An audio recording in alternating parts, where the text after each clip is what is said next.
Practicing non-self in daily life, simple yet profound. When speaking of the deep truths that the Buddha Shakyamuni discovered and taught, the doctrine of non-self appears like a rare jewel, quietly shining amid the vast ocean of the Dharma. Unlike impermanence and suffering, two characteristics that many sages before the Buddha had partially recognized, non-self is a transcendent truth that only the Buddha fully unveiled, surpassing all ordinary views. In the Samyutta Nikaya of the Connected Discourses, he repeatedly emphasized that all phenomena are non-self. This is not merely a philosophical assertion, but the key that opens the gate to ultimate liberation, guiding practitioners out of the cycle of birth and death to the stillness of nirvana. The doctrine of non-self is not just a lofty concept reserved for the monastic community or advanced meditators. It is a foundational truth that permeates every moment of life, present in each breath, each thought, and each feeling we experience. Therefore, understanding non-self is not about grasping a definition, but about a process of shedding layer upon layer of illusion and self-view, the mistaken way of seeing oneself and the world. As the Buddha taught in the discourse on the characteristic of non-self, this is not mine, this I am not, this is not myself. Only when this is seen clearly can the mind release clinging, and that is the indispensable foundation for stepping onto the path out of suffering. However, non-self is not easy to accept upon first hearing or reading. It does not satisfy the instinctive need to affirm I and mine, which runs deep within each person. Thus, when encountering non-self, many may feel unfamiliar, even resistant or doubtful. For this reason, I invite readers and listeners to approach this essay with an open mind, with the attitude of a learner exploring something new, neither hastily rejecting nor immediately believing. This is a profound piece that benefits from being listened to or read many times. Non-self cannot be fully understood by intellect alone. It requires contemplation, illumination, and moment-to-moment experience through practice. As the meditation teacher Ajahn taught, do not rush to believe anything. Observe, inquire. To make approaching non-self easier and more natural, this essay will proceed from near to far, from familiar to abstract. We will begin with inanimate things around us, like a chair, a table, or a tree, where the notion of a self scarcely appears, then gradually move to social relationships where the sense of ownership and identification begins to form. Finally, we will look deeply into the human being, where the notion of I is affirmed most strongly. This layered, concentric approach helps reduce resistance or confusion and makes it easier to accept the truth. There is no permanent, independent, self-existing I. For illustration, imagine a motorbike you own. When it is new, you love it, polish it daily, and call it my bike. But if you disassemble its parts, the wheels, engine, seat, handlebars, is any single part the bike by itself? Or is it only when the parts are assembled and function together that we call it a bike? Likewise, a human being is only the combination of form, feeling, perception, mental formations, and consciousness. Within the five aggregates, there is no entity that is the self standing behind them. As stated in the Majjhima Nikaya, whoever sees the Dharma sees dependent origination. Whoever sees dependent origination sees the Dharma. Thus, understanding non-self is not to deny the presence of things, but to see clearly the nature of dependent arising. There is no fixed self, no unchanging owner. Seeing this clearly, the mind gradually releases its clinging to body and mind, to fame, status, and power, step by step freeing itself from attachment and the bonds of suffering. This is what many meditation masters such as Maharishi Sayadaw consistently emphasize in Vipassana practice, seeing phenomena as they are, adding nothing, subtracting nothing, and applying no labels. Therefore, when entering the journey of exploring non-self, do not expect an immediate answer. Do not look for a dry rational formula. Let this essay be like a mirror, a lens, a seed planted in the mind. Perhaps right now you may not feel it, but over time, through experience and quiet reflection, the truth will gradually reveal itself, gently yet surely. And one day, you may smile to yourself and realize, oh, so all along I thought there was a real self, yet I could never truly find it. For that reason, I invite you to embark on this journey of discovery, not outward, but inward, going deep into your own being to see clearly, to let go, and to be liberated. When contemplating this world, we easily get swept up in the sense that things exist as independent entities, as if they appear and endure by themselves. Yet when the light of wisdom shines, a deeper truth emerges. Nothing exists on its own, nothing arises by itself, stands firm by itself, or sustains itself by itself. Everything is the result of conditions coming together. Through many discourses in the Nikayas, the Buddha made this principle clear through the doctrine of dependent origination. Because this is present, that is present. Because this arises, that arises. Because this is absent, that is absent. Because this ceases, that ceases. This is not merely a philosophical declaration, but a foundational truth governing the entire universe, from the smallest grain of sand to the planets, from a falling leaf to human consciousness. What does dependent origination mean? This endures because that endures. A simple example is a seed needing soil, water, sunlight, air, and temperature to sprout. If any one of these conditions is missing, the seed cannot grow. Therefore, no single entity creates itself, maintains itself, or operates without other conditions. Everything is tightly connected and mutually bound like an invisible network that cannot be separated. The Buddha used the image of poles leaning against one another to explain this. One pole stands because it relies on the others. If you pull one out, the entire structure collapses. In the same way, all material, psychological, social, and spiritual phenomena rely on each other. Nothing exists in absolute isolation or independence. This is the very nature of interdependence. Everything is linked, related, and mutually influential. Nothing stands apart from the web of conditions. Seeing the nature of dependent origination, we begin to understand why the Buddha declared that all phenomena are non-self. For if everything must rely on other conditions to arise, there cannot be an independent, unchanging, self-ruling self within them. If there truly were an independent I, it would have to exist outside all conditions, unaffected and unchanging. Yet careful observation shows that everything changes, depends, and is influenced. Thus, what we call I is only a conventional label placed upon the combination of countless physical and mental conditions, such as the 5 aggregates taught by the Buddha: form, feeling, perception, mental formations, and consciousness. A renowned meditation teacher named Ajahn once said, "Everything is only conditions. When conditions are present, things are present. When conditions dissolve, things fade." This is not just advice. It is a roadmap for anyone who wishes to understand life's true nature. From this vantage point, we see that all suffering, attachment, pride, and anxiety arise because we fail to see dependent origination clearly. We think we own something and can hold on to it. But in truth, nothing is ours, because everything exists only as long as the conditions are sufficient. When conditions disperse, everything disappears and cannot be grasped. A close example is our very life. We exist thanks to countless conditions: air to breathe, food to nourish the body, water to sustain life, family affection, society. No condition can be missing. When oxygen is lacking, we cannot survive for long. When food is lacking, the body weakens. When love is lacking, the soul withers. If there truly were an autonomous self, it would have to be independent of these conditions. Yet clearly this life is fragile, dependent, and contingent. Therefore, that self is only a designation upon a chain of dependent arising. In the connected discourses, the Buddha offers the image of a bundle of reeds leaning upon one another. A bundle cannot stand if the individual reeds do not support it. This depends on that depends on this. If one reed falls, the whole bundle collapses.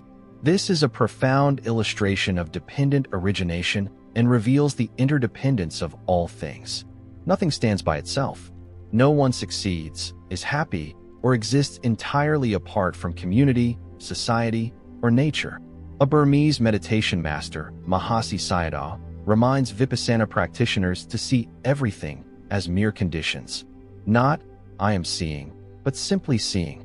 Not, "I am hearing," but simply hearing. Practicing contemplation in this way, we gradually release the notion of a subject standing behind experience. We no longer see a self as the owner of actions, feelings, or thoughts. We see that all are processes operating in mutual dependence, arising and passing according to conditions. Therefore, the teachings of dependent origination and interdependence are not merely a philosophical formula, but a doorway to liberating insight. When we view things through the lens of dependent origination, we no longer cling, reject, or expect permanence. We accept change, see dependence clearly, and understand interrelatedness deeply. From there, the mind gradually lets go, the heart grows light, and the burdens of ownership, control, and domination fall away. We live like a river flowing with myriad conditions, without grasping, without resistance, without attachment. Seeing this principle clearly, we understand why the Buddha taught that insight into non-self is not for argument, but for liberation. Nothing is mine, nothing is me, nothing is myself. All is only a stream of dependent arising, a web of interdependence, a process without an owner. Understanding this, we take an important step on the path of letting go, a step on the journey to freedom from the suffering born of attachment and clinging. Having grasped the principle that all things are compounded of conditions, that nothing is self-existing or independently enduring, we should go deeper into familiar examples to see that this teaching is not a lofty abstraction, but is present in everyday life. One of the clearest demonstrations is the inanimate objects around us. Things that seem simple and readily available, in fact, conceal a complex network of conditions.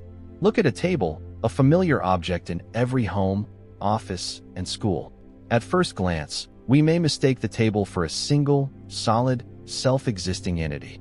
But if we take it apart, its components appear: tabletop, legs, screws, glue, paint. None of these by itself is the table. Only when these parts are assembled correctly, under the right conditions, do we have a complete table. If one leg is missing, if the top is warped, or the screws are not tightened, the table cannot stand. Even time alone can cause wood to rot and screws to rust, and the table will fail. Thus, the table's existence depends not only on raw materials, but on assembly, storage conditions, and continual upkeep. Likewise, the chair you are sitting on is made of wood, metal, upholstery fabric, and foam. Those materials come from many places: wood from forests, metal from, or fabric from cotton plants. To make the chair requires sawyers, welders, tailors, designers, factories, and trucks. No single person produces it alone, and no material becomes a chair by itself. The chair is the result of countless converging conditions: matter, labor, technique, transport, consumption. If any link is absent, the chair cannot take shape. Even once made, it remains dependent. If it burns, breaks, or is left in the rain, it deteriorates. Thus, the chair has no self-existing essence.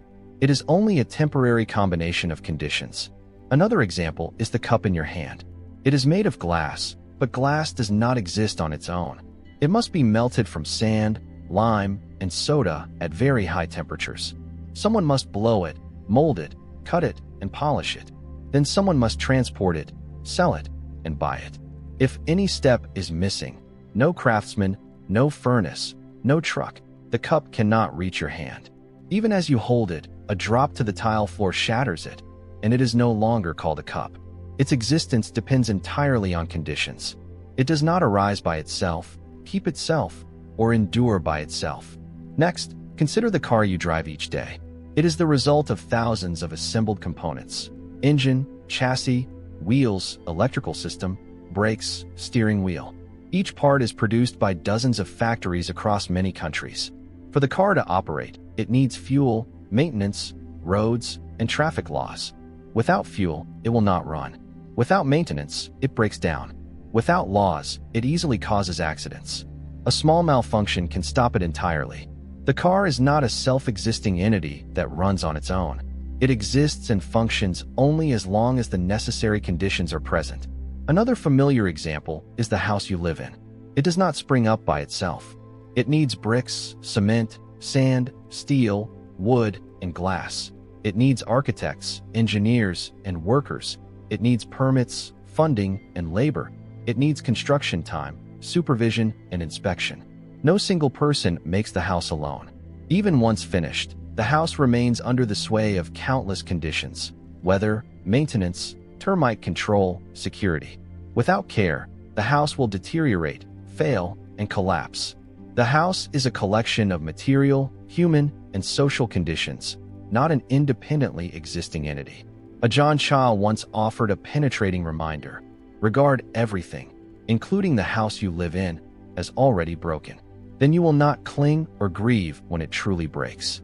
This is not pessimism, but a gentle warning. All things arise dependently and interdependently. None has a stable, unchanging essence. What we call durability is only temporary endurance while conditions remain sufficient. When conditions change, that so-called durability dissolves. Understanding this, we are no longer shocked, resentful, or blindly attached. Looking closely at inanimate objects, we see that everything is only an aggregate of conditions. There is no table, chair, cup, car, or house that is itself by itself. Nothing exists independently. Nothing appears by itself. Nothing maintains itself. Everything arises in mutual reliance. Seeing this, the mind begins to release the notion that there is something truly real, letting go of the illusion of permanence. This is the first step in seeing non-self, seeing that there is no independent, unchanging, self-existing essence in anything, whether small or great. The Buddha skillfully used familiar examples to guide his disciples to see this truth.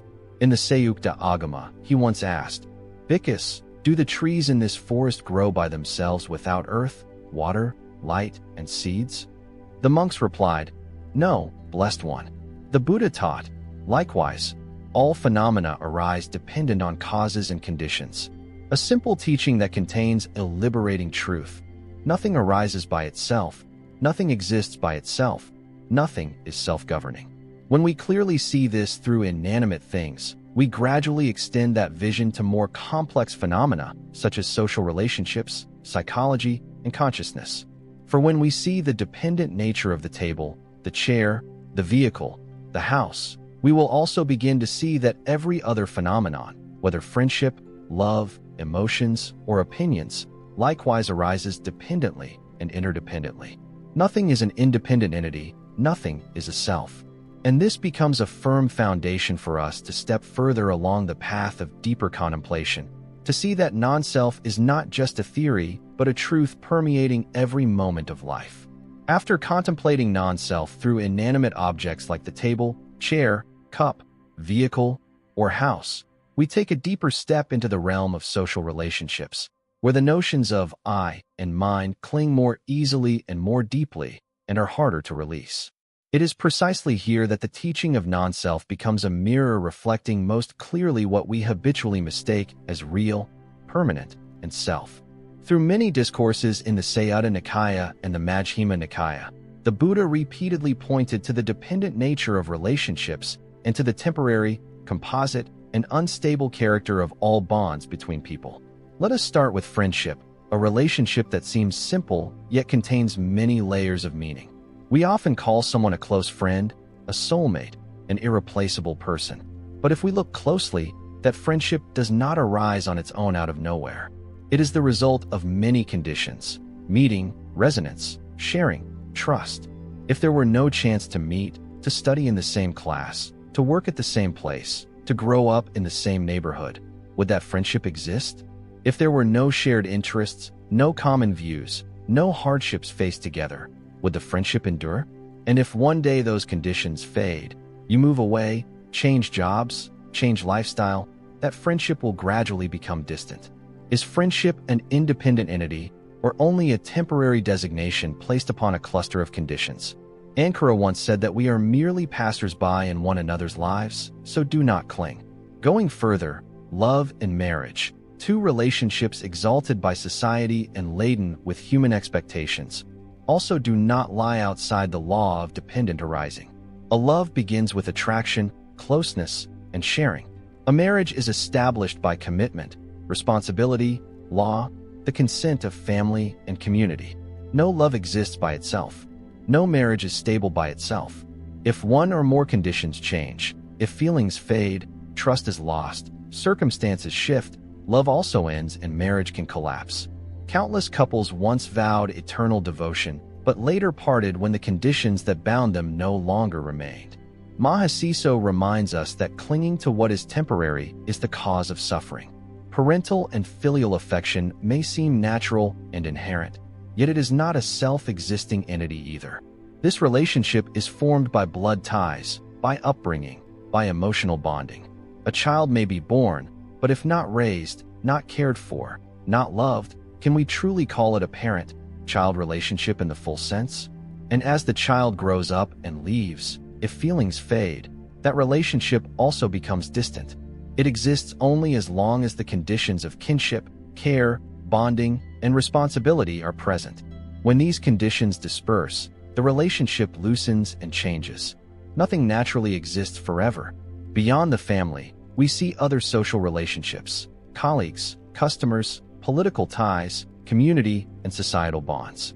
None of these relationships arises or endures by itself. Collegial relations depend on working together, shared goals, and a shared environment. Customer relations depend on needs, products, and services. Political relations depend on interests, alliances, and partnerships. Community relations depend on geography, culture, law, and tradition. No condition arises on its own, and no condition remains firm forever. When a company dissolves, collegial ties fade. When a product disappears, the customer relationship ends. When governments change, political alliances collapse. When culture shifts, communities dissolve. All relationships are composites. All arise dependently. None possesses an unchanging essence. Even reputation, credibility, power, and social media fame, things we assume belong to us, are in fact only the results of many conditions: talent, effort, luck, public support, media, and the trends of the times. A singer may be famous today, but when tastes change or scandal strikes, that fame can plummet. A powerful leader today may lose power when public sentiment shifts or rivals prevail. There is no entity called credibility or power that exists on its own. All are temporary combinations of conditions. When the conditions end, the results end. Ajahn once said, "When praised, do not see yourself as high. When criticized, do not see yourself as low. All praise and blame are only winds that pass." Looking deeply into all these social relationships, we see that no relationship is an independent entity. No relationship exists on its own without conditions. Each relationship exists only as long as the necessary conditions converge. When the conditions disperse, that relationship no longer remains. Understanding this, we begin to relinquish clinging, to release illusions of permanence, and to reduce the suffering that comes when relationships change or break. The Buddha taught in the Dhammapada that all things arise due to conditions and all things cease due to conditions. This teaching refers not only to material objects, but also to every relationship, every social structure, every network of connection in life. Seeing this, we no longer regard any relationship as eternal, exclusively ours, or immutable.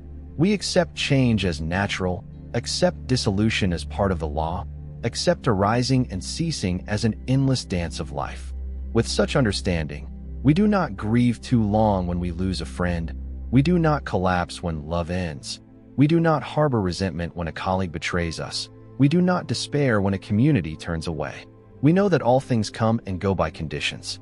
We no longer treat these relationships as the absolute foundation of our happiness. And because of that, we take a long step on the path of letting go, freedom, and peace. After examining inanimate things and social relationships, we go deeper into our psychology and inner consciousness, where the notion of I clings most strongly, most subtly, and is also the hardest to see. If with the table, the chair, friendship, or power we can still readily accept that they arise dependent on conditions, then with emotions, thoughts, views, and beliefs, those bound to the deepest ego, we easily mistake them as truly mine, as me. Let us begin with emotions. When someone speaks insultingly, we feel anger. When someone praises us, we feel joy. We usually think, I am angry, I am happy. But if we observe carefully, the emotion does not arise from nothing, nor does it exist on its own. It is the result of countless conditions: the sound of the words, the meaning of the sentence, our memories, the state of the body, the surrounding environment, the mental state at that moment.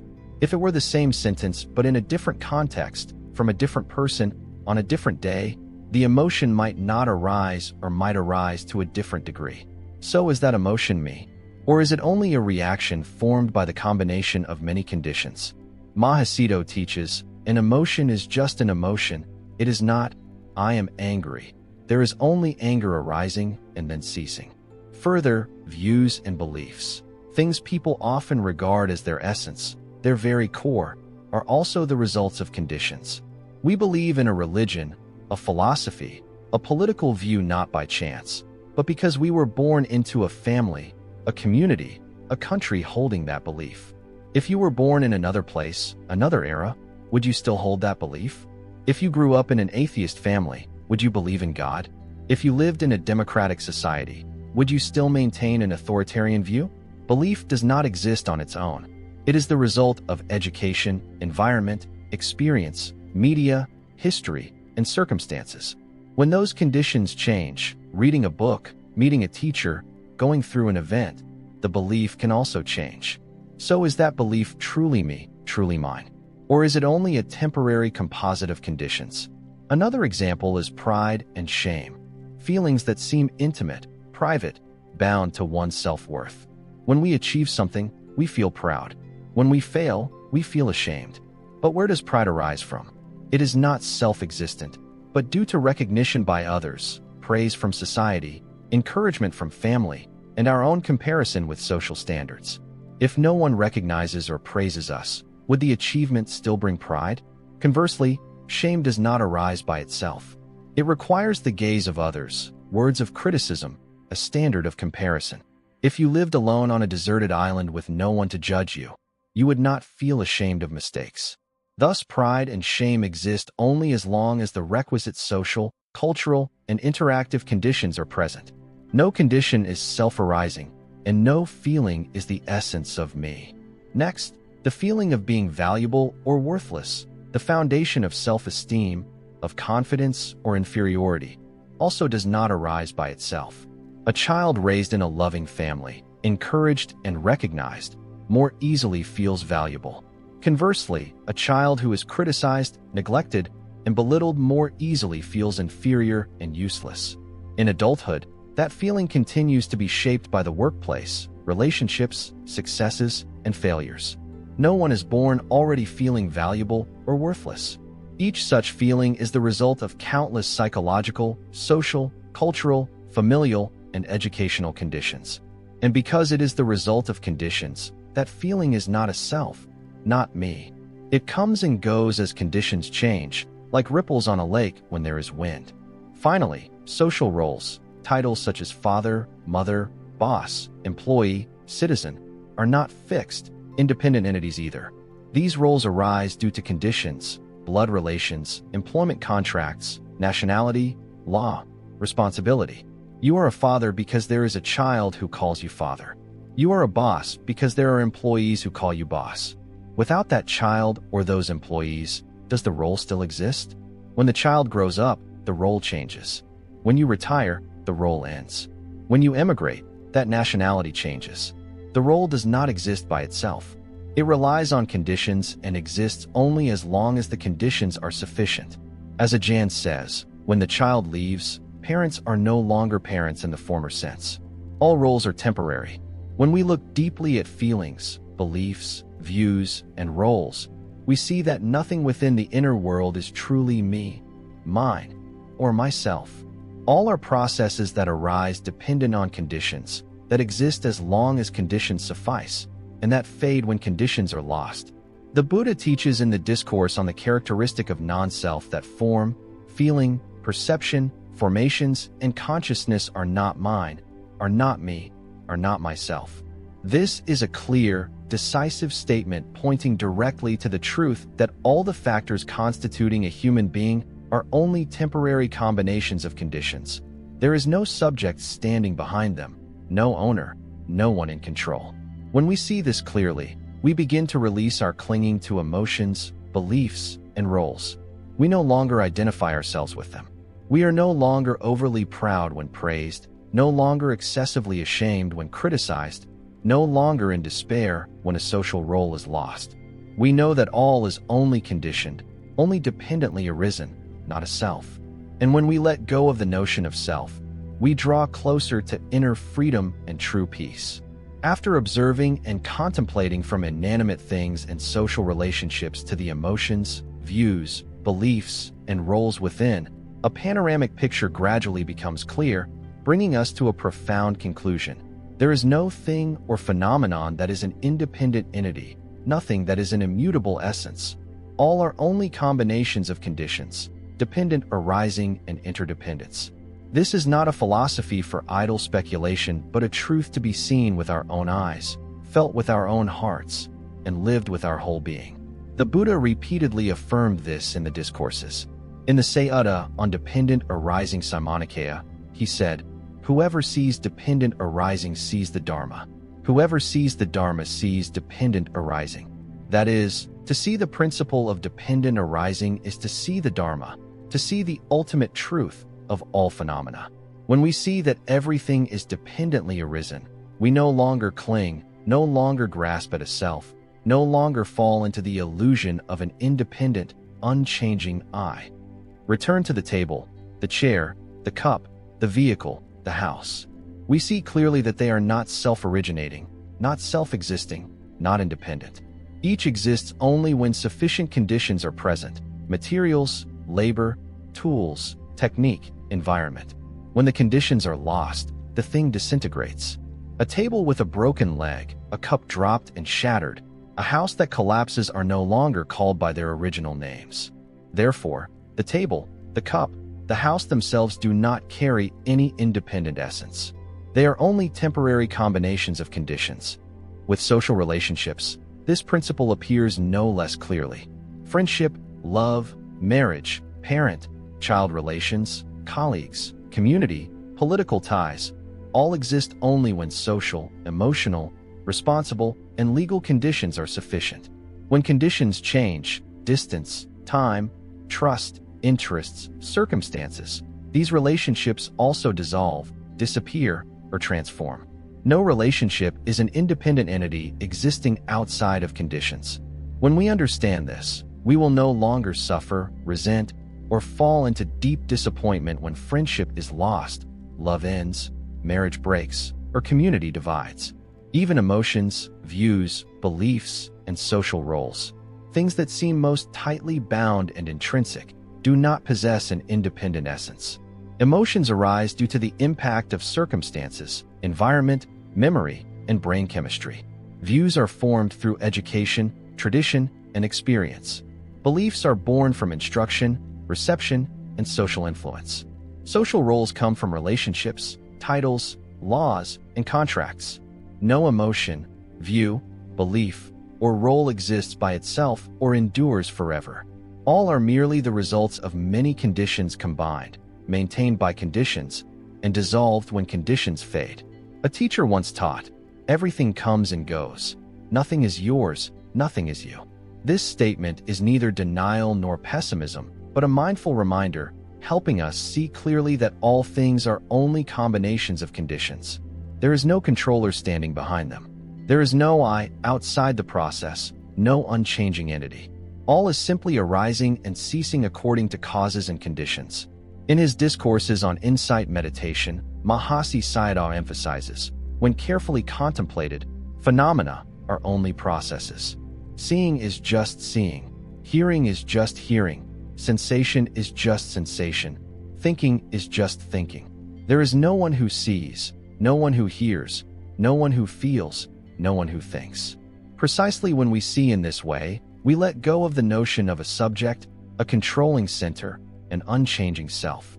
We see clearly that everything is only the flow of dependent arising, operating within a web of interdependence, with no owner and no possessor. The Buddha teaches in the discourse on the characteristic of non-self. Form, feeling, perception, formations, and consciousness are not mine, are not me, are not myself. This decisive declaration cuts the root of identity view, self-clinging, and conceit. He spoke not only of the physical body, but of the entire psychophysical process.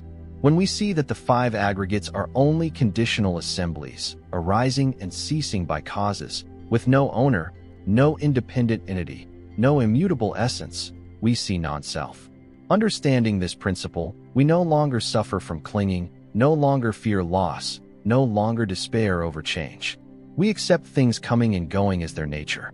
We no longer demand that the world be unchanging, nor force others, ourselves, or things to exist forever in the way we want. Thus we relinquish. We are free, light, and at peace.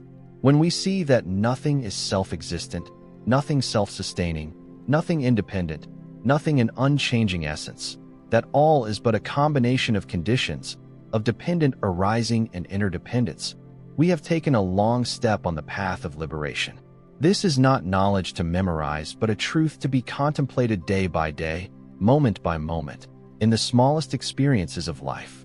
As a teacher once advised, regard everything as already dissolving, and you will find peace. This is not pessimism, but a vision that transcends grasping, clinging, and suffering. It is a liberating way of seeing. When contemplating the teaching of non-self, we cannot stop at external things, social relationships, or fleeting emotions. Going deeper, the Buddha taught that even this very human being has no independent essence, no unchanging I hiding behind all bodily and mental activities. To make this clear, he analyzed a person into five aggregates, five constituent factors that operate continuously, yet with no ruling entity behind them. These five aggregates are form, feeling, perception, formations, and consciousness. Understanding the five aggregates is an important step towards seeing non-self within oneself, the very thing most of us mistake as I, as our ego. First, let us explain each aggregate simply and accessibly, without too many difficult terms. Form, rupa, is the material aspect of this body. Whatever can be seen, touched, felt, measured, that is the flesh and blood body, skin, hair, eyes, nose, tongue, heart, lungs, stomach, each cell, each drop of blood, each neural impulse. Everything that makes up this body belongs to the aggregate of form. We assume this is my body, but in truth it is only a collection of many factors: food, water, air, genetics, environment, time. Each day this body is changing, decaying in parts. Without nourishment and care, each component weakens and deteriorates. There is no fixed my body, only a stream of continual change. Next is feeling, Vedana, the sensations we experience through body and mind. Touching something cool, we feel pleasant. Hearing harsh words, we feel unpleasant. Seeing a beautiful scene, we feel delight. These feelings arise, pass, and vanish. They do not stay, they are not fixed, they do not exist on their own. Feeling has no owner. When conditions change, temperature, sound, sights, mood, the feeling also changes. A dish we once loved tastes bland after an illness. A person we once disliked may feel approachable after an event. Feeling is only the result of interaction between bodily and mental factors, not a self that feels. Then perception, sana, is recognition and discrimination. Perception helps us distinguish. This is bird song, that is traffic noise. This is green, that is red. This is fragrance, that is stench. But perception is not a stable entity. It depends on memory, experience, learning, and environment. One who has not studied music cannot distinguish notes like a musician. A child who has never seen a lion cannot name it. A colorblind person sees green as gray. Perception does not exist independently and is not a permanent subject. It is merely a discriminating process arising through the conditions of the senses and memory. Formations, soccer, are volitions, drives, and tendencies in the mind. When we want to do something, feel motivated, hold aspirations or plans, the aggregate of formations is at work, but it does not appear by itself. It is shaped by past experiences, beliefs, education, circumstances, and society. A person raised in a loving family may tend toward trust and forgiveness. One who has suffered many wounds may be prone to suspicion and defensiveness. Formations operate depending on psychological, social, and environmental conditions, not by an independent, I that decides. There is no will existing on its own. Will is a product of countless overlapping conditions. Finally, consciousness, via, is awareness. When the eye sees a form, the ear hears a sound, the nose smells an odor, the tongue tastes a flavor, the body senses touch, a thought arises. Each time, consciousness arises. But this consciousness does not exist by itself. It arises together with an object and a sense base. Without the eye, visible forms, and light, there is no eye consciousness. Without the ear, sound, and vibration, there is no ear consciousness. Consciousness does not stand alone, does not exist independently, does not arise on its own. It arises only when the necessary conditions are present, and when those conditions disperse, consciousness ceases. There is no seer, hearer, or feeler behind the process. Only the processes of seeing, hearing, and feeling operating according to conditions. When we look deeply into each aggregate in this way, we see that there is no entity standing behind them to possess, control, or rule. There is no self lying behind the five aggregates. All are merely a combination of factors operating together, arising together, and depending on one another. As the Buddha taught in the discourse on the characteristic of non-self, form, feeling, perception, formations, and consciousness are not mine, are not me, are not myself.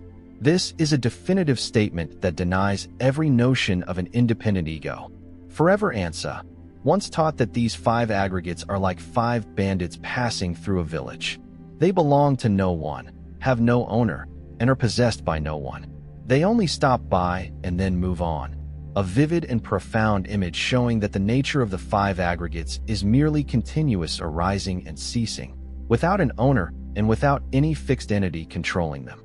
With this understanding, we clearly see that the teaching of non-self is not some lofty theory, but a truth right within this very person. This body, these feelings, these thoughts, this will, this consciousness, none of them is me, none of them is mine, none of them is myself. They are merely assemblies of material, psychological, social, environmental, and karmic conditions. There is no real I standing behind them. This must be understood not only by intellect, but through contemplation, experience, and practice. As Mahasi Dao teaches in Insight Meditation, when one sees the body as body, feeling as feeling, mind as mind, phenomena as phenomena, without seeing a self within them, that is insight into non-self. And precisely that seeing is the first step toward letting go, toward inner freedom, and toward the path leading to liberation. To understand the teaching of non-self through the five aggregates more deeply, we must not stop at theory. We need to contemplate concrete, familiar examples to see clearly that we ourselves are only a combination of conditions. There is no independent entity, no owner standing behind. Every part of this human being, from body to psychology, from behavior to consciousness, is present only by relying on many factors. First, look at this body. The body we call me is in fact a complex collection of billions of cells, tissues, organs, blood vessels, nerves, bones and joints, muscles. Each cell is born, develops, ages, and dies on its own cycle. Blood flows thanks to the heart's contractions. Breath is maintained by the lungs. Food is digested by the stomach and intestines. No organ exists, functions, or decides on its own. If one organ stops working, the whole system is affected. If the blood does not circulate, cells die. There is no I residing in the cells, the organs, or the bloodstream. All is only the operation of biological, chemical, and physical conditions that depend on one another. When conditions disperse, this body decays. When conditions are gone, it returns to earth, water, wind, and fire, as the Buddha taught in the Mahathipadapama Sutta. This is not mine, not me, not myself. Next are feelings. We often say, I am in pain, I am happy, I am sad. But in truth, a feeling does not arise on its own, does not exist by itself, and is not a fixed entity. A pain arises due to a wound, neural stimulation, or a brain signal. A pleasant feeling arises from hearing praise, seeing a loved one, recalling a beautiful memory. Without those conditions, the feeling does not arise. Today's joy can become tomorrow's sorrow when circumstances change. A dish once delicious may become bland when we are ill. Feeling has no owner behind it, no I who feels. It is only a reaction of body and mind to internal and external conditions. Then come thoughts. We commonly say, I think this, I believe that, my viewpoint is. But upon contemplation, we see that a thought does not arise spontaneously or exist by itself. It is the result of education, environment, experience, books, teachings, and social interaction. A child raised in a loving, well-educated family will think differently from a child raised in poverty and violence. A person educated within one culture will hold different views from someone in another. Even within one individual, today's thoughts differ from those of 10 years ago. Thought is not inherently me. It is the result of social, cultural, educational, and experiential conditions. There is no independent I standing behind thought. Next are will and actions. We think, I decide, I choose, I control my actions. But if we observe closely, that will also depends on motivations, beliefs, goals, fears, expectations, and the influence of family, teachers, friends, and society. Someone chooses a profession not only due to personal interest, but also due to parents' advice, job opportunities, and economic circumstances. A person behaves kindly because they were taught to love. A person is rough because they were wounded. Will does not arise or exist by itself. It is a process formed by thousands of factors. There is no I with absolute control. Anatta once said, we think we choose, but in fact it is only the result of many forces impelling us. Finally, there is consciousness. When the eye sees an image, the ear hears a sound, the nose smells a fragrance, consciousness arises. But that consciousness is not self-existent and does not stand alone. It must rely on three factors: sense base, faculty, object, and consciousness. Without the eye, visible forms, and light, eye consciousness does not arise. Without the ear, sound, and vibration, ear consciousness does not arise. Consciousness arises only when conditions are sufficient. When conditions disperse, it ceases. There is no seer, hearer, or knower standing behind. There is only the process of seeing, hearing, and knowing operating by conditions. As the Buddha taught, due to the eye and forms, eye consciousness arises. With the three together, contact arises. With contact as condition, feeling arises. It is a chain of dependent arising without a subject. When we carefully contemplate each part of this body and this mind, we see that nothing is me, nothing is mine, nothing is myself. The body is only a combination of cells, organs, tissues, and blood. Feeling is only the reaction of nerves, hormones, and circumstances. Thought is only the result of education and environment. Will is only the synthesis of motivations, beliefs, and society. Consciousness is only the process arising with faculty, object, and consciousness. There is no entity behind them that controls, possesses, or rules. All is dependent arising and interdependence. Anatta teaches, when you see body as body, feeling as feeling, thought as thought, action as action, consciousness as consciousness, without seeing a self, that is seeing non-self. And precisely that seeing is the first step toward freedom, toward peaceful freedom.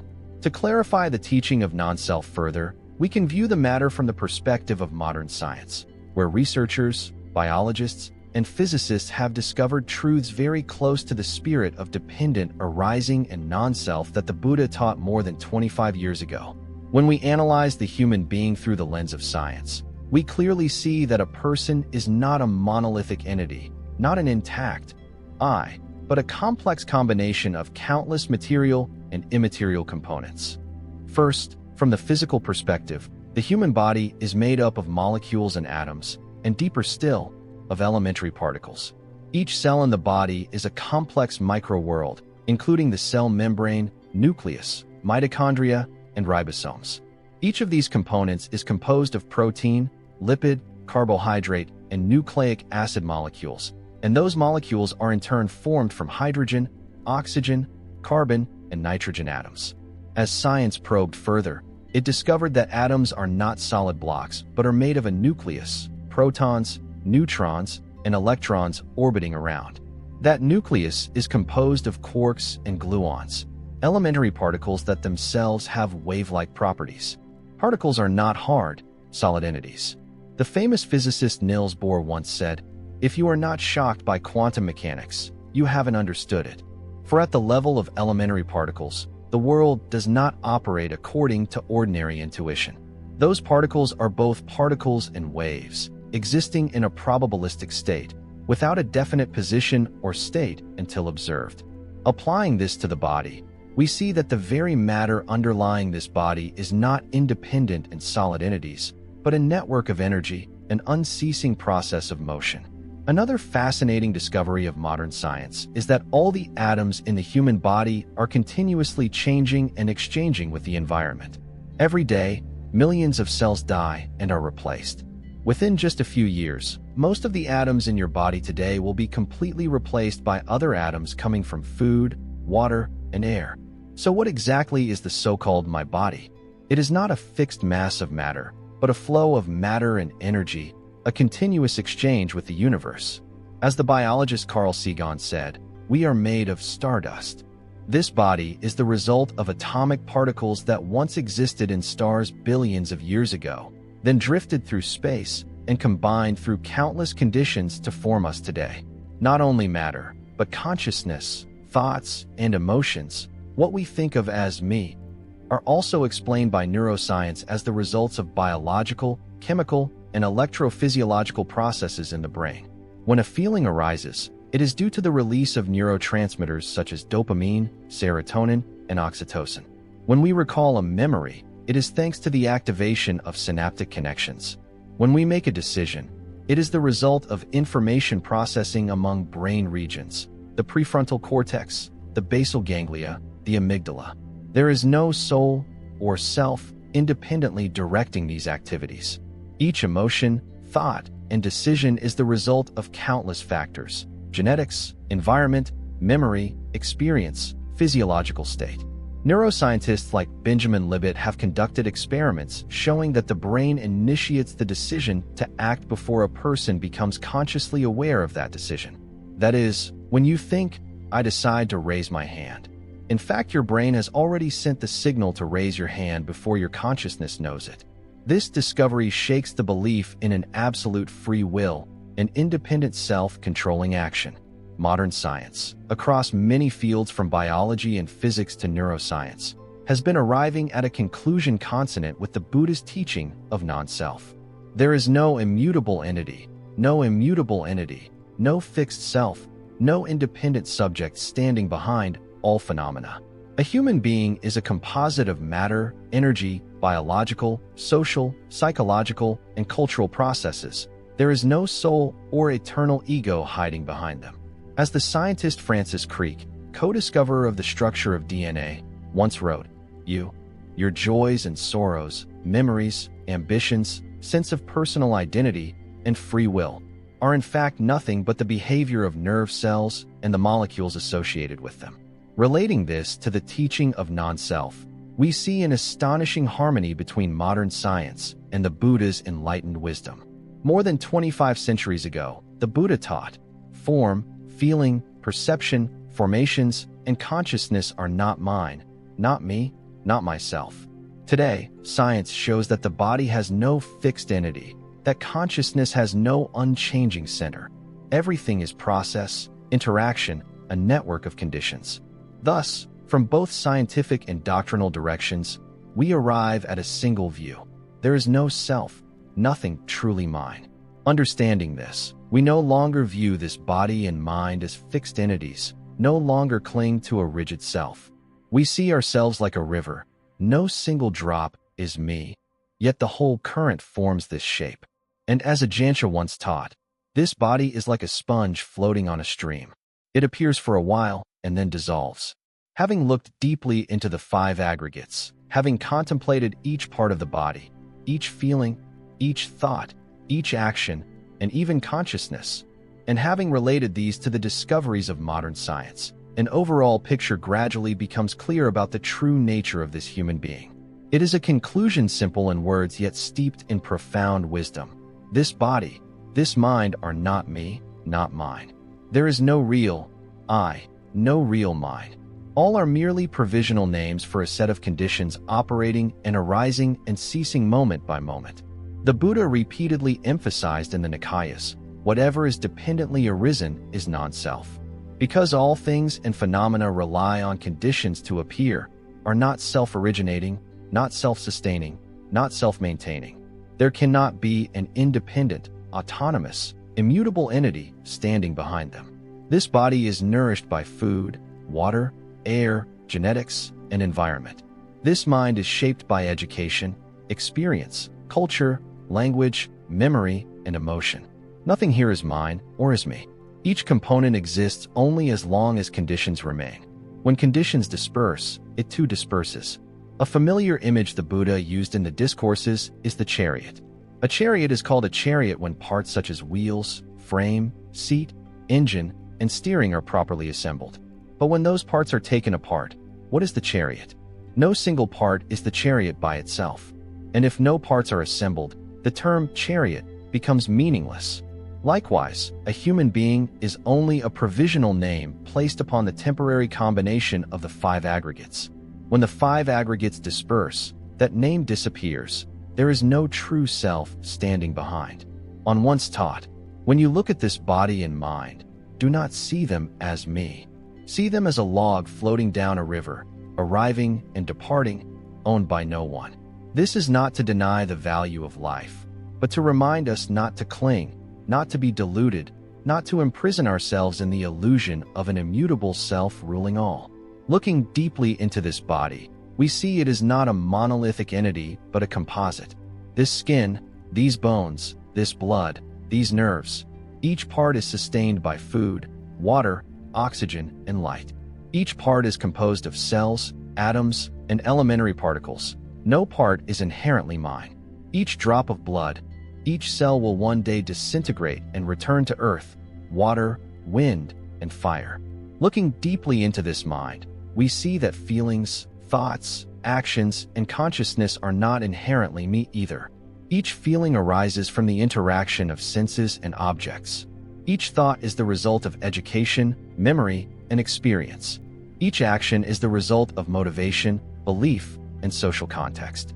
Each instance of consciousness arises from the meeting of faculty, object, and consciousness. Nothing here is me, nothing here belongs to me. All is a causal process, a network operating in mutual dependence. Mahasiddha teaches that when one contemplates and sees the body as body, feeling as feeling, thought as thought, action as action, consciousness as consciousness, without seeing a self within them, that is insight into non-self.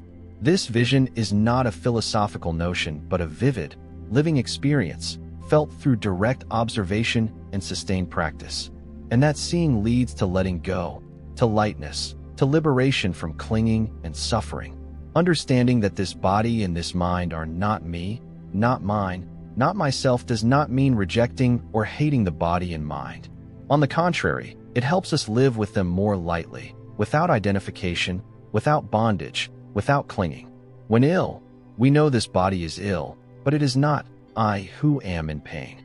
When sad, we know sadness is present, but we do not see I am sad. When happy, we know joy is present, but we do not mistake it as I am happy. We live with body and mind as a witness, a companion, no longer confusing subject and object. With this understanding, fear lessens, anxiety lessens, craving lessens, anger lessens. Because we no longer need to protect a provisional self. We no longer need to struggle to acquire things to feed that self. We no longer feel threatened when reputation, status, power, or relationships change. Because we know all of these are not mine, not me, not myself. The Buddha taught, not seeing form as mine, not seeing feeling as mine, not seeing perception as mine, not seeing formations as mine, not seeing consciousness as mine. That is right view. Such seeing does not lead to indifference, but to freedom. It does not lead to irresponsibility, but to mindful care. It does not make us withdraw from the world, but makes us close to it, loving without clinging, without possessing. Ansha offers an example, holding a hot coal in your hand, wanting to throw it at someone, but the longer you hold it, the more it burns. Only when you release it does your hand stop burning. The self is like that coal. As long as we hold on to it, we suffer. Only when we see it is not real, only a provisional name, only a combination of conditions, can we put down the burden. When we put down the mistaken view of I, we open our hearts to life, live each moment fully, accept impermanence, accept change, accept arising and ceasing. From there, the mind is peaceful and free, without fear and without clinging. Although the teaching of non-self was taught by the Buddha clearly and reasonably, although examples from inanimate things, social relationships, mental processes, and even modern science all demonstrate the absence of an independent entity, in reality, most of us ordinary people still find it hard to accept, to absorb deeply, to see this teaching thoroughly.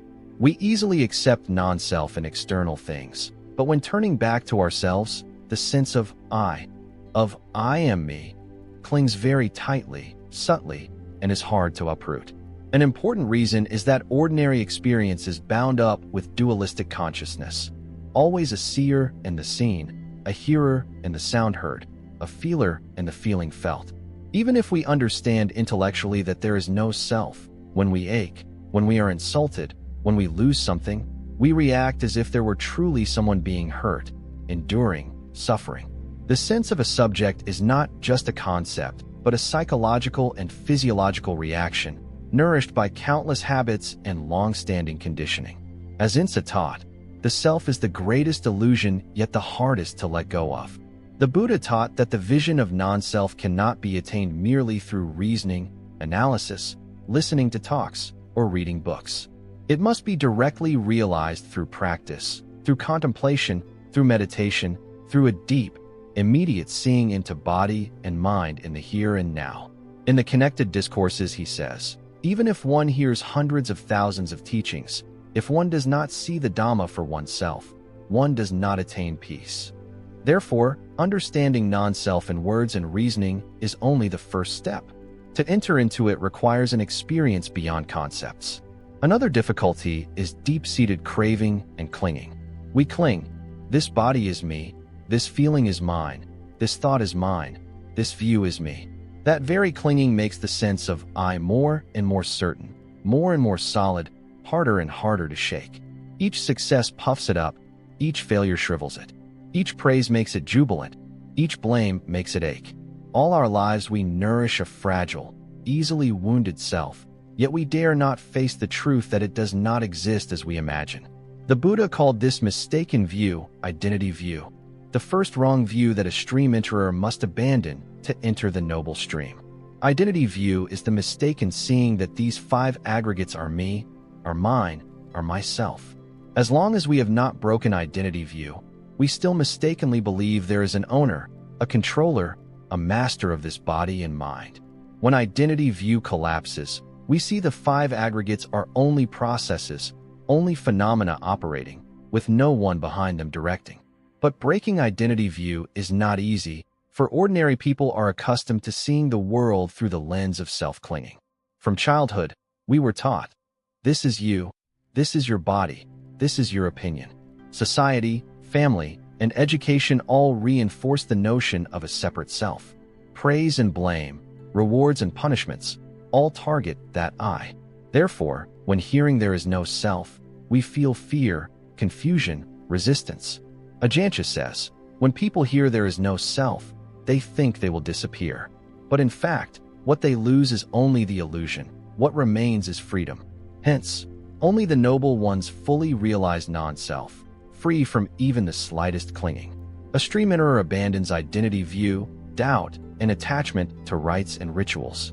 A once-returner, non-returner, an arahant gradually uproots self-clinging until no trace of I, mine, or myself remains. Then the mind is completely liberated, no longer delighted by existence, no longer fearful of dissolution. That is Nibbana, the supreme peace. Maharishi Sayadaw teaches, seeing non-self is not the thought, there is no me, but the direct seeing that there is nothing that is me in any phenomenon occurring. No need to think, no need to say, only to see. And that seeing can only be achieved through insight meditation, through regular, patient practice, by returning to observe this very body and mind in each present moment. Understanding these difficulties, we do not blame ourselves, do not rush, do not despair. We know this journey requires time, patience, and diligent effort. Each time we observe this body is only body, feeling is only feeling, thought is only thought, action is only action, consciousness is only consciousness. Each such moment plants a seed for insight into non-self to sprout. Step by step, that seeing will grow and stabilize, until one day it becomes clear like the rising sun. Ajanta reminds us, do not look elsewhere. The truth lies right in this body-mind. Look here, observe here, realize here. It is a path that is simple yet profound, intimate yet deep, the path that leads to freedom, peace, and liberation. When we understand the teaching of non-self and clearly see that there is no real I, no unchanging entity standing behind this body and mind, what naturally follows is the release of clinging. Clinging and grasping can arise only when we imagine there is something that is mine, belongs to me, is me. When we clearly see there is no mine, no me, no myself, we have no reason to cling, to hold on, to fasten ourselves to anything. And this letting go does not make us indifferent or cold. On the contrary, it opens a freedom, a lightness, a peace, a harmonious, unburdened way of living in the world. First, let go of attachment to relationships. We grow up within a web of relationships: family, friends, lovers, colleagues, society. These relationships bring joy, but also no small amount of suffering. When loved, we are happy. When betrayed, we are pained. When close, we feel secure. When separated, we feel empty. But looking deeply, we see each relationship is only a composite of conditions. Love arises due to conditions: meeting, resonance, suitable circumstances. It matures. Friendship forms through shared interests and shared circumstances. When conditions change, empathy fades, distance grows, circumstances differ. The relationship wanes and dissolves. No love or friendship exists by itself or remains unchanged by itself. Understanding this, we love without clinging, bond without dependence, cherish without grasping. When it comes, we receive it. When it goes, we let it go. As Tran Chao once taught, when you love someone, love them as you would a flower. Beautiful, yet it will wither. Fragrant, yet it will fade. Love with the knowing that it will wither. Such seeing does not drain love, but clarifies it. No possessiveness, no coercion, no suffering when it ends. Next, let go of attachment to roles, fame, and achievements. In life, everyone carries many roles: child, parent, spouse, boss, employee, leader, citizen. We easily mistake these roles for our very selves. When elevated, we feel taller. When demoted, we feel smaller.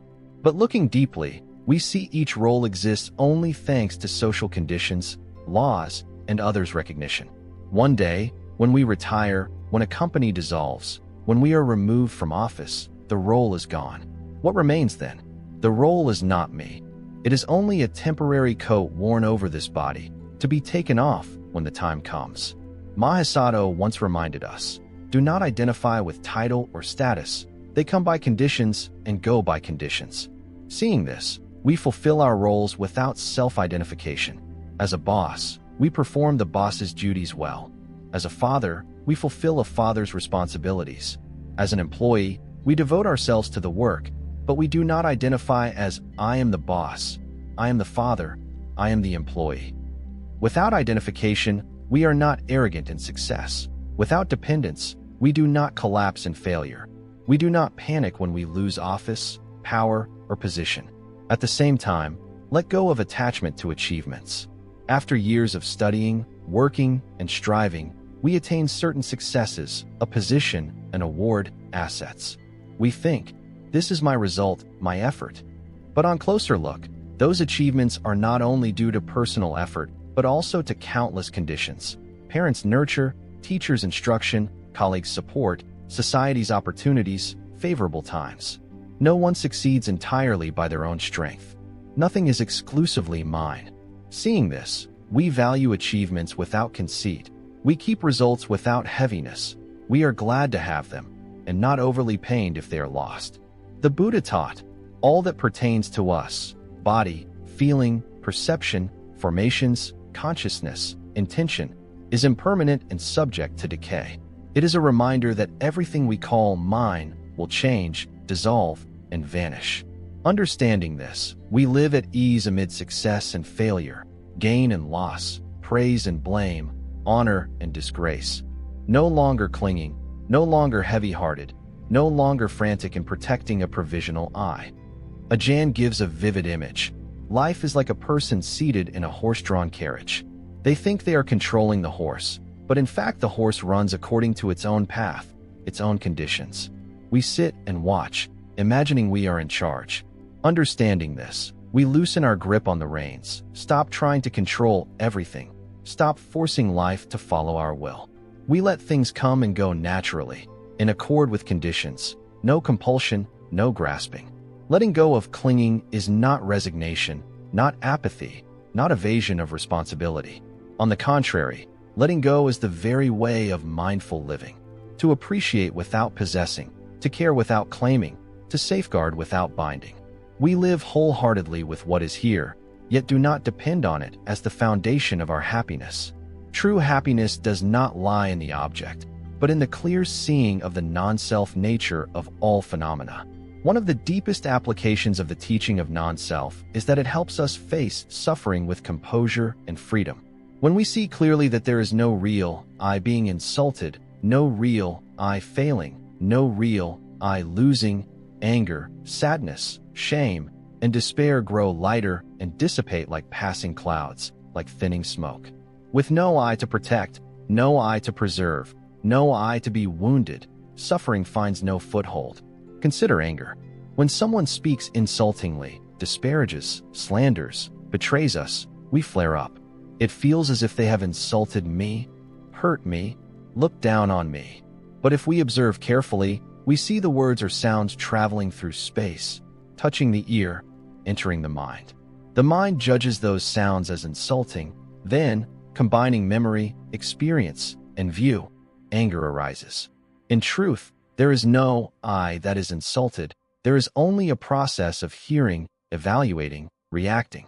If we do not identify those sounds with me, if we do not take the views involved as me, anger cannot sprout. Ajankara once taught, no one curses me. They are only speaking wind and clouds. Only when you hold on to it does it become pain. Seeing this, we release anger. No insulter, no insulted. Only sound, sensation, reaction, then dissolution. Next comes sadness and the feeling of inferiority after failure. We often think, I failed, I am not good enough, I am incompetent. But in fact, failure is only an event. A project does not succeed, an exam is failed, a plan does not go as intended. Those events do not inherently carry the meaning, I failed. It is we who attach that label.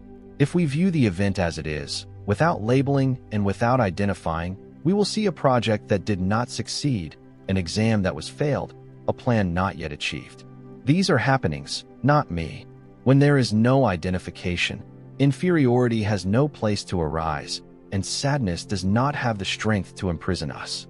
We can learn from the experience, draw lessons, and keep going, without being weighed down by the notion, I am a failure. Once, Maharishi Sato taught that when you see failure is just failure, not I failed, you take one step closer to freedom.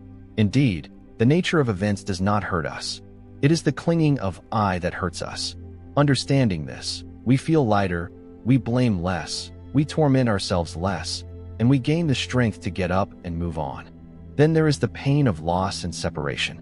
Losing a loved one, losing property, losing reputation, losing position, all these losses bring feelings of pain, emptiness, and hollowness. But if we look deeply, we see that the loved one was never truly mine, that property was not mine, that reputation was not mine, that position was not me. All of them were conditions that once converged, that once appeared, that once accompanied us for a stretch of the road, and then, by the law of arising and ceasing, changed. In the Dhammapada, the Buddha teaches that one who releases clinging no longer fears and no longer suffers. Such a one is free amid gain and loss, praise and blame, honor and disgrace. Seeing clearly the nature of non-self, we are less startled by change, less crushed by upheaval, less tangled by loss. It is not that we do not feel sadness, love, or regret, but that sadness does not drown us, does not shackle us, does not pull us into an abyss. It comes like a drifting cloud and then gradually dissolves. Once, Yazadaka said, "When you lose something, do not think you have lost a part of yourself. You have not lost yourself. You have only lost a condition that was temporarily present, and you remain intact." Such words soothe the heart, dry the tears, and make loss feel lighter. We see loss as a part of dependent arising, a segment in the flow of life. We no longer fear loss, no longer cling, no longer despair. When we understand the teaching of non-self, facing suffering is no longer a battle, but a laying down of burdens. We do not resist, do not drive it away, do not sink into it. We simply see, know, and step through with a gentle smile. And with each step through, freedom sprouts, peace appears, and the heart becomes light. When imbued with the teaching of non-self, we do not withdraw from life, ignore responsibilities, or abandon our duties. On the contrary, precisely by clearly seeing non-self, we can live amidst family, work, and society with mindfulness and wholeness, without clinging, without bondage, without trapping ourselves in suffering. This attitude is a subtle combination, fulfilling responsibilities without identifying the self with roles, titles, or outcomes. It is to live wholeheartedly without possessing, to do our utmost without attachment. In the family, we play many roles: child, parent, sibling, wife, husband. Each role is tied to feelings, responsibilities, and duties. But without understanding non-self, we easily identify with the role. I am the mother, I am the father, I am the husband, I am the wife. And when we identify, we easily fall into suffering. When a child does not turn out as we hoped, we think, I failed. When a family breaks apart, we think, I lost everything. But looking deeply, we see that each role exists only due to conditions: blood relation, law, social recognition, affection. When conditions disperse, the role also disperses. There is no real I that is mother, father, husband, or wife. There is only a person fulfilling duties within a temporary role, and that role changes over time. Ajahn once taught that being a father, mother, or child is only a role. Perform the role well, but do not mistake yourself for the role. Such seeing helps us love without possessing, care without binding, and sacrifice without self-identification. When the child grows up and flies away, we rejoice that they can fly and do not suffer from losing them. When a family changes and comes apart, we understand that the affinity has run its course, without regret and without blame. It is the same at work. We are employees, bosses, owners, partners. Each role carries duties, expectations, and responsibilities. Without seeing non-self, we easily identify, I am the boss, I am a good employee, I am the owner. Then when we lose position or power, we suffer. When we fail, we collapse. When we are not acknowledged, we feel wounded. But looking deeply, we see that each position or role exists only due to conditions, company, contracts, law, social needs, trust. When conditions disperse, the role disappears. There is no real I that is boss, employee, or owner. There is only a person temporarily taking up that role for a period, then passing it on. Mahasasado reminds us, a role is a role. Do not mistake the role for yourself. Such seeing helps us fulfill our duties and devote ourselves to our work without self-identification and without clinging. In success, we are not arrogant. In failure, we do not collapse. When promoted, we are not conceited. When demoted, we do not harbor resentment. We see that all roles are temporary conditions that come and go. So too in society, reputation, credibility, image, status, none of these is me. They are the results of many conditions: capability, luck, timing, and the support of others. When we have reputation, we cherish it. When reputation fades, we let it go. We do not identify. I am reputation, I am status. For when we identify, losing them feels like losing ourselves. But when we see clearly the nature of non-self, we understand there is nothing truly ourselves to lose. The Buddha teaches in the Dhammapada that one who sees all phenomena as without self is freed from sorrow and joy. When we see that roles, relationships, and positions are merely phenomena operating by conditions, with no subject, no controller, no self that owns them, we suffer less, are less angry and grasping. We act more fairly, more forgivingly, more humbly, more peacefully. Once, Uddaka recounted that someone asked, "If there is no self, why do anything?" He replied, "Precisely because there is no self, we can do everything freely. Not afraid of loss, not afraid of failure.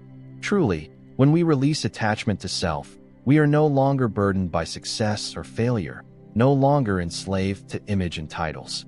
We act because the work needs doing, because of responsibility, because of duty, because of compassion, not to feed a phantom I.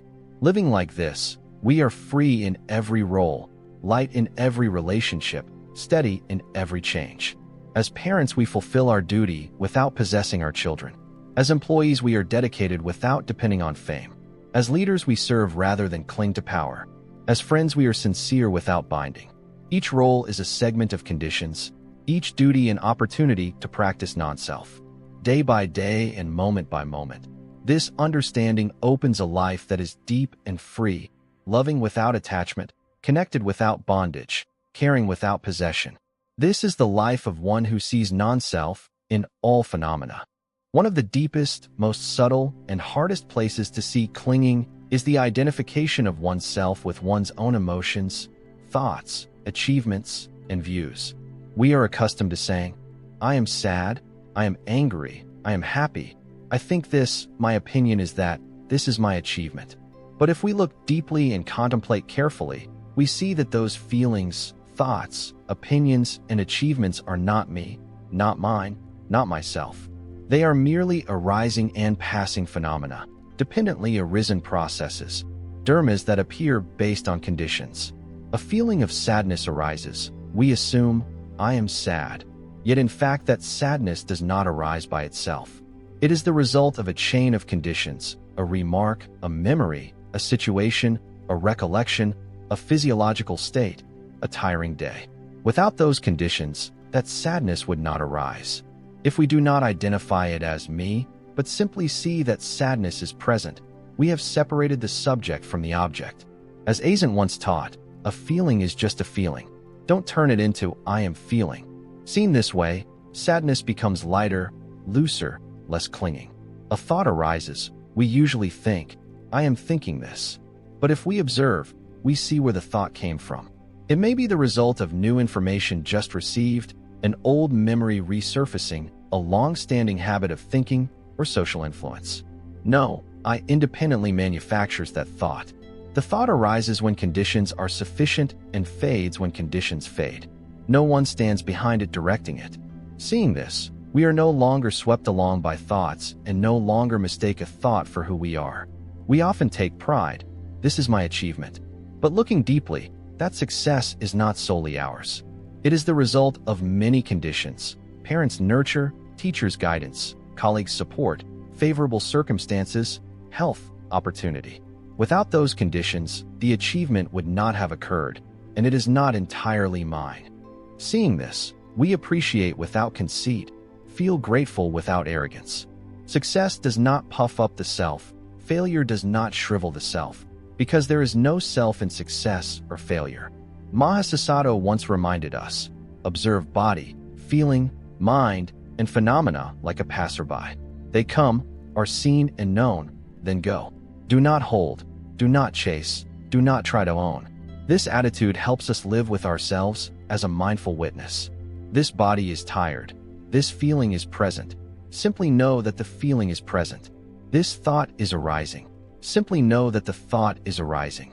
Just seeing, just knowing, without identification, without confusion. Ajahn also taught, you are not this body, you are not this feeling, you are not this thought, you are not this role. You are the one who sees these arise and pass. That seeing is not some lofty new ego, but pure awareness, the wisdom that discerns the non-self nature of all phenomena. Living with that attitude, we gradually reduce self-judgment. the pressure to be perfect, inferiority complexes, pride, and conceit. There is no longer a self to defend, to maintain, to compare, to elevate or degrade. We live simply, honestly, mindfully, freely, and fully. Yajataka once said, "I no longer try to make myself better. I only try to see things more clearly. When seeing is clear, things naturally get better." This is the attitude of one who understands non-self, not forcing oneself to become someone else, not straining to be perfect, not chasing an image. Just look, just see, just know, and then let go. Day by day, hour by hour, this attitude opens a life that is deep and peaceful. No longer a race to protect a fabricated self, but an unhurried journey in the stream of impermanence, light amid formation and dissolution, free amid gain and loss.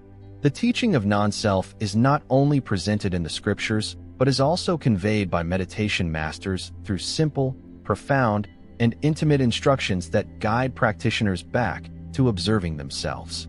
These teachings are not meant to build a mere philosophy, but to serve as skillful means, helping practitioners gradually loosen clinging, untie knots, and see the non-self nature right within body-mind and everyday life.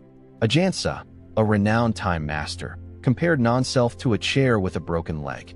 From the outside it seems sturdy, but only when you sit on it do you feel it wobble.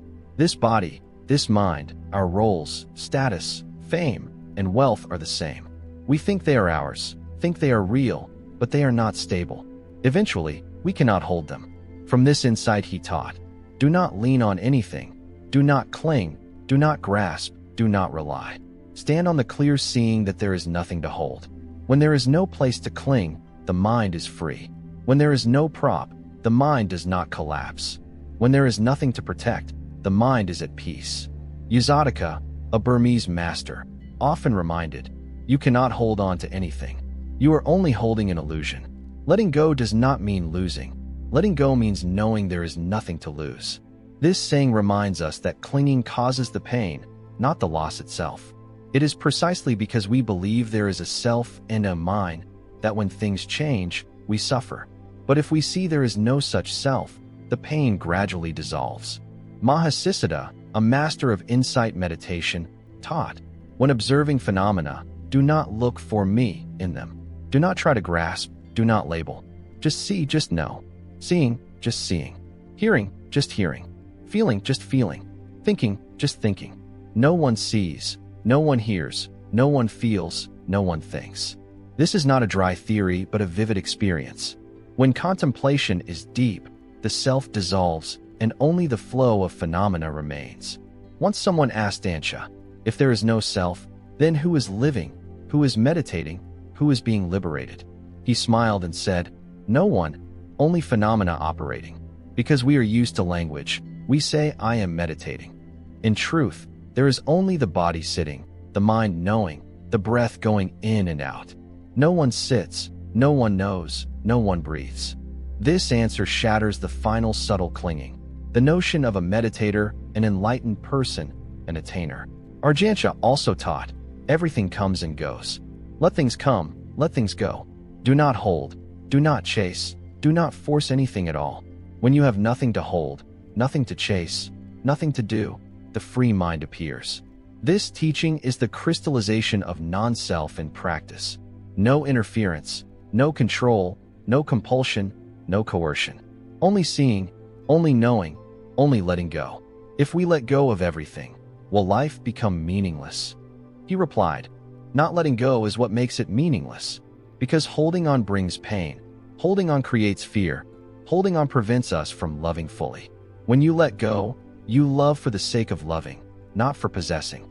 You care for the sake of caring, not for controlling. You live for the sake of living, not to prove yourself. Such seeing does not lead to numbness, but to pure, non-attached compassion. Mahasiddhanta advises, do not search for non-self in concepts. See non-self in each moment, a single in-breath, a single step, a single feeling, a single thought. See each phenomenon arise and pass. No one arising, no one passing. That very seeing gradually dissolves the illusion of an immutable subject and opens a freedom that words cannot describe. All these teachings are not for memorizing, debating, or theorizing. They are reminders to turn back and look at this very body-mind, to observe this very experience, to realize non-self in each present moment.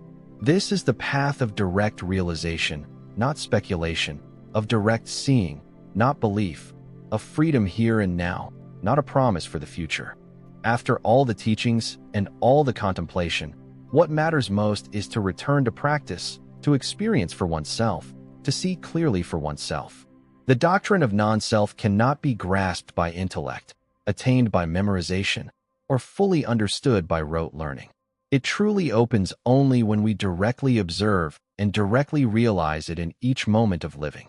As the Buddha taught, whoever sees the Dhamma for themselves sees the Tathagata. To see the Dhamma of non-self is to see the truth, to see the path of liberation. Mahasasado reminds us, there is no need to look for non-self anywhere far away. It is right in this breath, this step, this feeling, this thought. Simply see everything arise and cease. No one arising, no one ceasing. And to see in this way, we need continuous, patient, regular observation. Each day, even when busy, set aside time to sit quietly, close your eyes, and observe yourself. Observe the body sitting. Observe the breath going in and out. Observe whatever feeling is present. Observe thoughts coming and going. Do not interfere. Do not adjust. Do not label. Just see. Just know. Sit quietly. Look at the body. Look at the mind. Do nothing. Do not try to become anything. Just look. Just know. Everything comes on its own and goes on its own. No one comes. No one goes. This practice gradually helps us disengage from identification with the body, with feelings, with thoughts. Each time we clearly see that a feeling is only a feeling, a thought is only a thought, we let go a little. Each bit of letting go makes freedom grow a little. Not only while sitting in meditation, but also in daily life, we can practice observing non-self. When walking, know you are walking. When eating, know you are eating. When speaking, know you are speaking. When anger arises, know that anger is present. When joy appears, know that joy is present. It is enough to have seeing and knowing. No need to try to push away, no need to try to hold on. Let everything come, let everything go. No one comes, no one goes. No one owns that feeling, that thought, that action. There are only phenomena operating. Once said, each day, observe yourself like a guest. Do not regard yourself as the householder. Guests come, guests go. Feelings, thoughts, emotions, moods, all are guests. Welcome them with a calm gaze. That gaze keeps us from attachment, clinging, and identification. Observe day by day in this way. The seeing of non-self gradually takes root, grows, and strengthens. One day, that seeing becomes natural and no longer requires effort. The Buddha teaches in the Satipatthana Sutta, contemplate the body in the body, feelings in feelings, mind in mind, phenomena in phenomena, with ardor, clear comprehension, and mindfulness, without clinging to anything in the world. This is the direct path, the short path, the only path leading to purification, the cessation of defilements, the attainment of right knowledge, and the realization of nibbana. There is no path other than direct seeing right here in this body-mind. Ajahn says, all teachings are only a finger pointing to the moon. Do not look at the finger, look at the moon. The doctrine of non-self, the Buddha's words, the Master's instructions are the finger. What needs to be seen is the truth of non-self right in this body-mind, in each breath, each feeling, each thought, each living moment. When we practice observing in this way, we gradually find there is no need to defend the self, to prove the self, or to chase after an ego image. We live naturally, simply, peacefully, no longer burdened, no longer fearful, no longer tense. In that very seeing, liberation sprouts, peace appears, and true freedom manifests. One day, looking back, we will smile. It turns out there was nothing to hold, nothing to lose, nothing to protect, no one to liberate. Only freedom present, only peace evident. After a journey of contemplation, listening, reflection, and meditation, we gradually reach a certain seeing, an insight that cannot be fully named or defined, only felt, lived, realized. That is the doctrine of non-self. Non-self is not a philosophical idea for debate, not a concept to memorize, not knowledge to display. Non-self is an ultimate truth, a reality beyond ordinary intellect, beyond words, beyond dualistic thinking. In the Sutta Nikaya, the Buddha taught, all phenomena are non-self. When seen with right wisdom, there is no more grasping and the mind is liberated. Non-self is the key that opens the door of freedom, the lamp that illuminates the path to the end of suffering. For it is precisely self-clinging, imagining there is a real, unchanging self that owns, directs, and controls, that is the root of all defilements. When self-clinging is shattered and the nature of non-self is clearly seen, the mind lets go, grows light, becomes peaceful and free. The doctrine of non-self does not deny the presence of body and mind, does not deny lived experience, social roles, or ethical duties. It reminds us that none of these has an independent essence, an immutable self, or an owning subject. Seeing this clearly, we still live, act, love, and engage, but without clinging, without bondage, without entangling ourselves. This is freedom in the very midst of life, peace right in the world. Anatta once taught that there is no one who suffers, no one who is sad, no one who loses, no one who gains. There are only phenomena operating. Because we do not see this, we suffer. When we see it clearly, suffering gradually dissolves. When there is no longer anyone to be hurt, to be afraid, to compete, to defend, the mind becomes empty and still, yet full and complete. This is not a cold void, but, speaking openly, a refuge no longer dependent. Mahasiso also teaches, seeing non-self is not saying, I have no self, but directly seeing that there is no self in any phenomenon. That seeing does not come from books, lectures, or reasoning.